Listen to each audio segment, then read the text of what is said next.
हम दोनों कॉकरोचेस आज लेकर के आ गए हैं एक नया मुद्दा। बिल्कुल, हमारे जो सीजीआई हैं उन्होंने कुछ देश के युवाओं के लिए कहा है। उन्होंने कहा है कुछ युवा कॉकरोच की तरह होते हैं, उन्हें नहीं रोजगार मिलता है और न ही किसी पैसे में जगह। वे media, social media, RTI activist या अन्य एक्टिविस्ट बनकर किसी पर भी हमला शुरू कर देते हैं।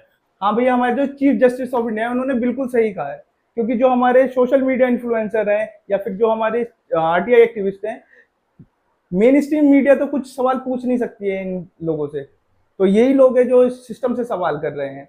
तो जो सिस्टम को इन्होंने गंदा किया हुआ है, अब उस सिस्टम के गंदगी को दिखाने का जो काम कर रहे हैं आरटीआई एक्टिविस्ट हो, चाहे वो कोई सोशल मीडिया इन्फ्लुएंसर हो, बिल्कुल। तो हम लोग क्या है उस कूड़े के ऊपर घूम रहे हैं।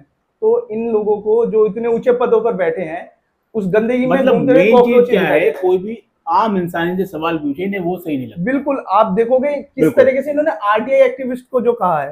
अब आरटीआई एक्टिविस्ट क्या होता है कि इन लोगों को पेपर वर्क करना पड़ता है, क्योंकि वो क्वेश्चन अगर आपको चाहिए कि आप किससे पूछने जा रहे हो तुम्हारी संपत्ति कितनी है, बिल्कुल, तो आप वैसे नॉर्मली जाके नहीं पूछ सकते। हाँ, अगर आपने आरटीआई के थ्रू पूछे तो इन लोगों को जवाब देना पड़ता है। तो ये नहीं चाहते कि जवाब देना पड़े, और जवाब देना पड़ता है तो ये बताते हैं कॉकरोच। और दूसरी बात ये, आप और हम सिर्फ बने हैं टैक्स देने के लिए। टैक्स का पैसा कहाँ लग रहा है, कौन घोटाला कर रहा है, किसके घर से नोटों की गड्डियां मिल रही हैं, आप वो नहीं पूछ सकते। बिल्कुल नहीं। अगर हम और आप पूछते हैं तो होते हैं हम कॉकरोच।